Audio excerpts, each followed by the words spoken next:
Bonjour à toutes et à tous, j'espère que vous allez bien. Moi je suis très heureux de vous retrouver dans cette vidéo. Pour ceux qui me suivent sur Instagram ou encore qui ont vu ma dernière vidéo, savent pourquoi. Eh oui, j'ai troqué ma Tesla Model 3 SR Plus de mai 2021 contre ce tout nouveau modèle Y propulsion. Et je vous propose de la découvrir ensemble. Je vais vous dire ce que j'aime et ce que je n'aime pas sur ce modèle Y. Allez, c'est parti!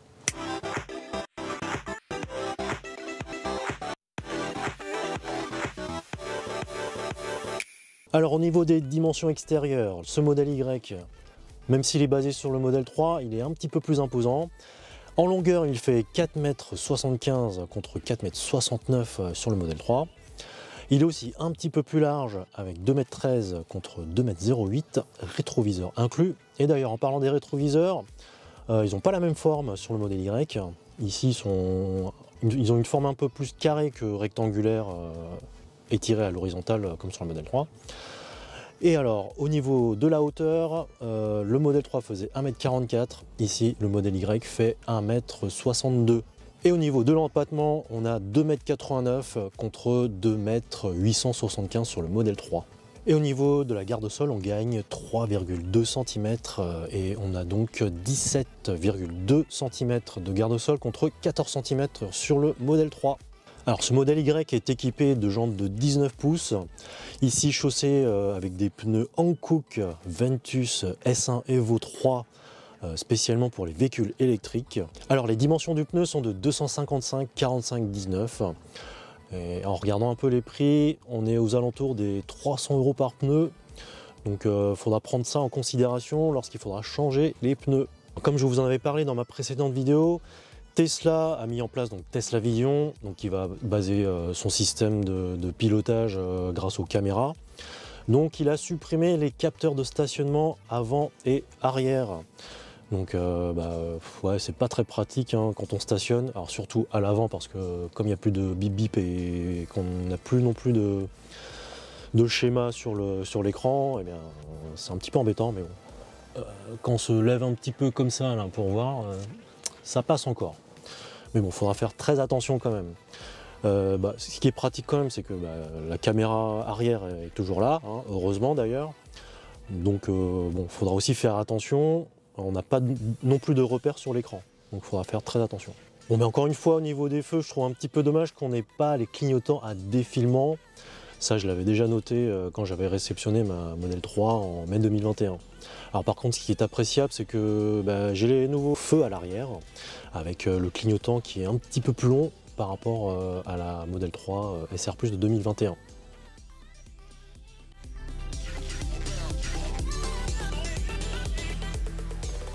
Bon alors au niveau de l'intérieur, eh bien c'est un copier-coller de la Model 3. On retrouve la même présentation, le même mobilier, la même présentation, les mêmes matériaux. Ce qui va changer, comme le modèle Y est plus haut, eh bien, on aura aussi un petit peu plus d'espace de rangement au niveau de la portière. De la console centrale, je trouve que les rangements sont un petit peu plus profonds, hein, que ce soit dans la console centrale ou bien sous la coudoir. Ça c'est plutôt pas mal. Et bon forcément comme c'est un SUV et que comme je vous l'ai dit il fait 1,62 m de haut, on a une meilleure garde au toit, ce qui est vraiment plutôt pas mal. Et d'ailleurs on est assis sur les sièges sont rehaussés sur des supports, contrairement à la Model 3 où les sièges sont vraiment à ras du plancher. Et d'ailleurs quand vous êtes assis à l'arrière, maintenant vous pouvez glisser vos pieds sous les sièges avant.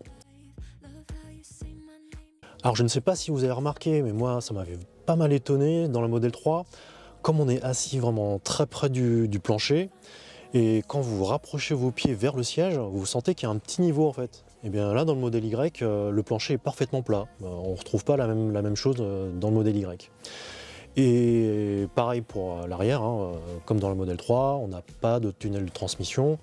Le plancher est parfaitement plat, donc ça va s'avérer très pratique lors des voyages. Hein. Vous pourrez placer un sac entre les deux passagers, entre les pieds. Ce sera très pratique à ce niveau-là. Et sinon, en termes d'habitabilité, c'est royal hein, dans ce modèle Y. Hein. C'était déjà pas mal, hein, voire même très bien hein, par rapport aux concurrents. L'habitabilité est vraiment bien. Moi, je conduis très près du volant, donc le passager arrière aura pas mal d'espace au niveau des jambes. Alors au niveau de la garde au toit à l'arrière, c'est vraiment pas mal. Le toit n'est pas trop fuyant, donc on aura une très belle garde au toit.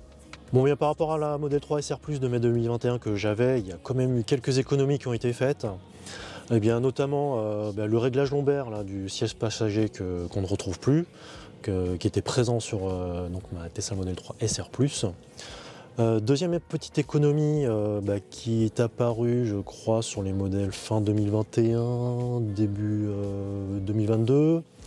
C'est les ports USB dans la console centrale qui ne servent qu'à charger les smartphones ou autres appareils. Parce que ouais, moi j'ai essayé de brancher une clé USB où j'avais ma musique.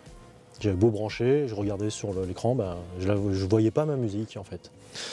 Et bien ils ont fait des petites économies sur cette partie-là, donc on ne pourra pas brancher une clé USB dans la console centrale. Donc le seul moyen, ce serait de mettre la musique sur la clé USB ou comme moi, j'ai mis un disque SSD dans la boîte à gants. Donc sinon, il est possible de remplacer la platine dans le rangement de la console centrale par la nouvelle platine qui prend en charge les données. Bon là, j'ai regardé sur le net, ça coûte quand même entre 60 et 90 €. Bon, il faudra tout démonter, passer le câble, etc., le brancher sur le MCU. Non, je vous parle toujours pas de Marvell, mais du Media Control Unit. Donc ça, je trouve un petit peu dommage que Tesla ait fait des petites économies là-dessus. Voilà.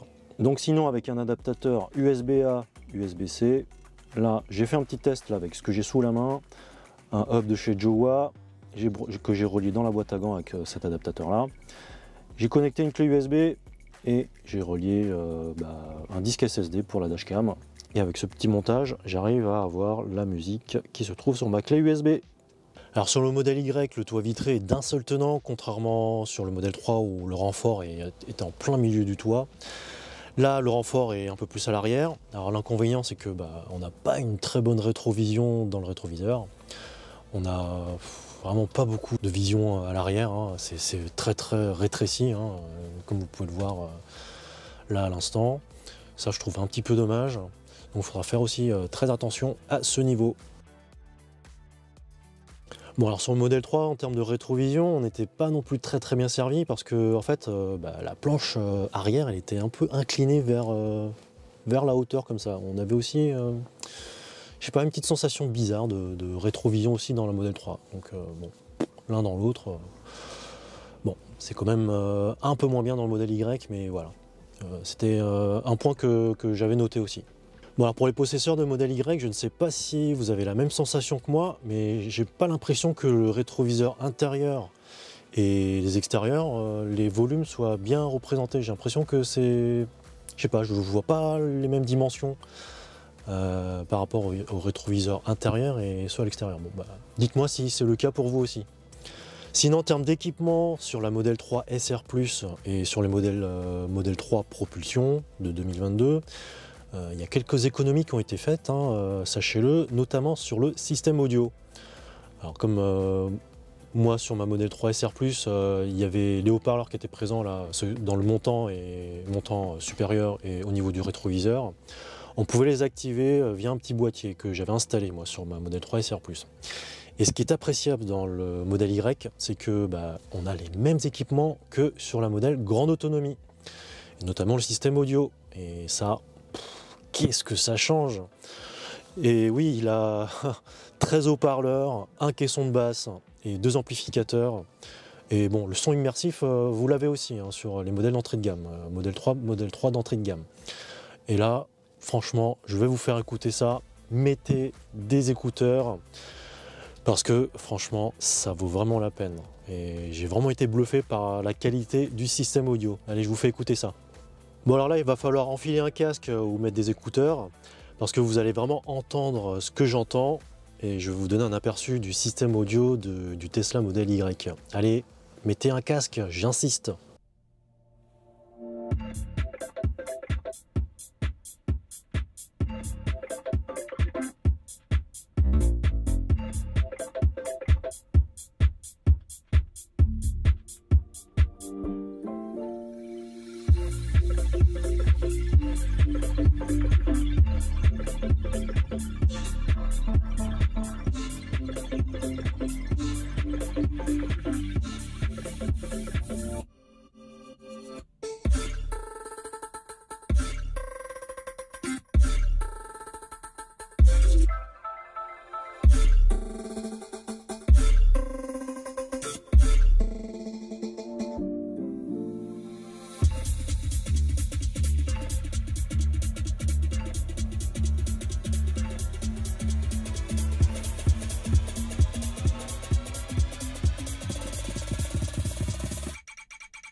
Alors ce que j'aime beaucoup, en plus de la très belle habitabilité, c'est sa capacité de chargement qui est simplement gargantuesque.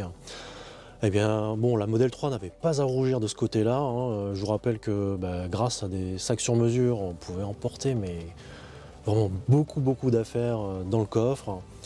Et alors l'avantage du modèle Y, c'est que on a un haillon à l'arrière, contrairement à le modèle 3 où on a un coffre à malle. Donc on était limité en hauteur dans le coffre. L'espace sous le plancher est encore plus spacieux que dans la modèle 3. Et on a encore un deuxième espace de rangement un peu plus loin dans le coffre, sous le plancher. Ça, c'est vraiment bluffant, hein. Et le frunk aussi, la capacité de chargement est un petit peu plus spacieux. Et bien là, j'ai mis mon sac à dos et on pourra mettre encore quelques petites bricoles en plus.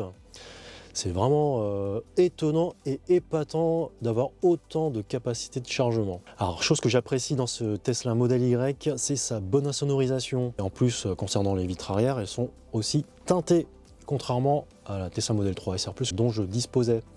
Donc on n'aura pas à les faire teinter ultérieurement. Et alors, au niveau d'insonorisation, j'ai remarqué qu'on entendait moins les bruits de roulement, je trouve, par rapport à la Model 3 dont je disposais.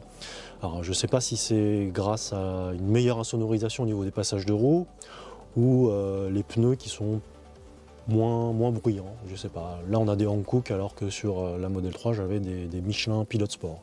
Donc, je ne sais pas trop si ça vient de l'un ou de l'autre, je sais pas. Mais en tout cas, j'ai noté que l'insonorisation au niveau des bruits de roulement était différent, voilà, était meilleur sur la Model Y que sur la Model 3. Par contre, je sais pas, ça doit être au niveau du pare-brise avant, je sais pas trop. Je trouve que on entend quand même pas mal, enfin un petit peu plus l'extérieur que dans la Model 3. C'est tout à fait subjectif, hein. En tout cas, c'est ce que j'ai noté. Voilà. Bon, alors avant de vous parler de la conduite, j'aimerais vous parler de la position de conduite. Alors oui, on est assis plus haut que dans la Model 3, hein, les sièges sont sur des supports, le véhicule est plus haut, et donc on aura cette sensation de dominer la route, hein, ce qui est bien pour la sécurité. Alors par contre, je ne sais pas si c'est pareil que pour vous, hein, les possesseurs de Model Y, moi j'ai cette sensation de conduire une camionnette, je ne sais pas pourquoi. Peut-être aussi grâce ou à cause plutôt de la garde au toit qui est plus importante que dans un Model 3. Alors dites-moi en commentaire si c'est aussi le cas pour vous, parce que moi j'ai vraiment cette sensation de conduire une camionnette. Voilà. Bon. Alors comme je vous l'avais dit, le Model Y est plus long, plus haut, plus large que le Model 3 et il est aussi par conséquent plus lourd. La Model 3 SR+, dont je disposais pesait 1750 kg. Là, le Model Y Propulsion fait 1 tonne 909, 159 kg de plus à traîner. Et alors, en termes de conduite, qu'est-ce que ça donne? Eh bien, les suspensions sont un petit peu plus fermes que sur la Model 3. Comme on est sur un SUV, forcément, ça évitera d'avoir trop de roulis. Et je trouve que la tenue de route est plutôt pas mal. Et c'est peut-être aussi grâce aux pneus qui sont aussi plus larges. Donc en tout cas, le confort reste ferme. Ce n'est pas inconfortable, mais ça reste ferme. Un petit peu plus ferme que sur la Model 3. Ce n'est pas tape-cul, attention, ce n'est pas tape-cul, ça reste quand même confortable. Bon, et en termes de consommation, qu'est-ce que ça donne? Parce que en consommation WLTP, on a une autonomie de 455 km versus 449 km WLTP par rapport à la Tesla Model 3 SR+ de 2021. Eh bien, premier trajet que j'ai effectué sur une petite quinzaine de kilomètres sur l'autoroute en région parisienne, hein, donc c'est limité à 90.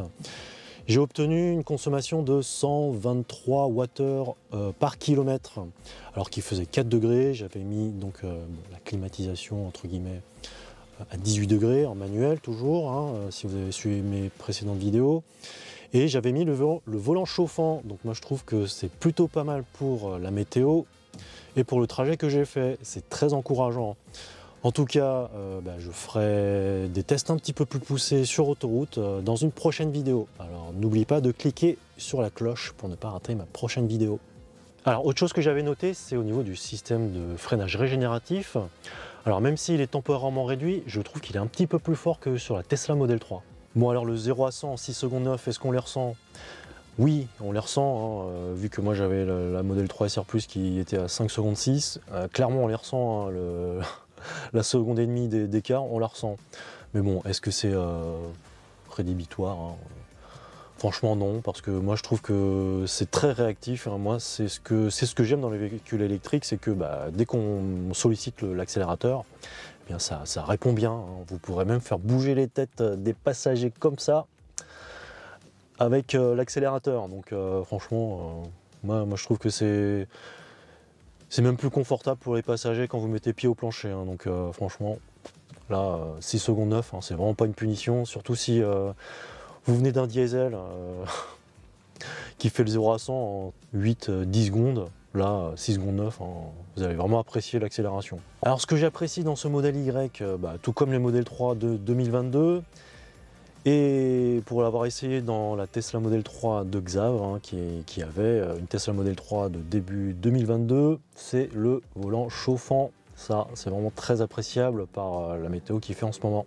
Et autre chose que j'apprécie dans ce modèle Y, hein, qui c'est aussi le cas dans les Tesla Model 3 de 2022, c'est la réactivité de l'interface qui a été améliorée grâce au nouveau processeur Ryzen de chez AMD qui se trouve dans le MCU. Et oui, maintenant, quand vous rafraîchissez la carte là sur le GPS, ça s'affiche beaucoup plus rapidement qu'avec le processeur Intel Atom. Et en plus de ça, quand vous allez lancer YouTube ou les autres applications, eh bien ça se lance 3 à 4 fois plus vite qu'avec le processeur Atom.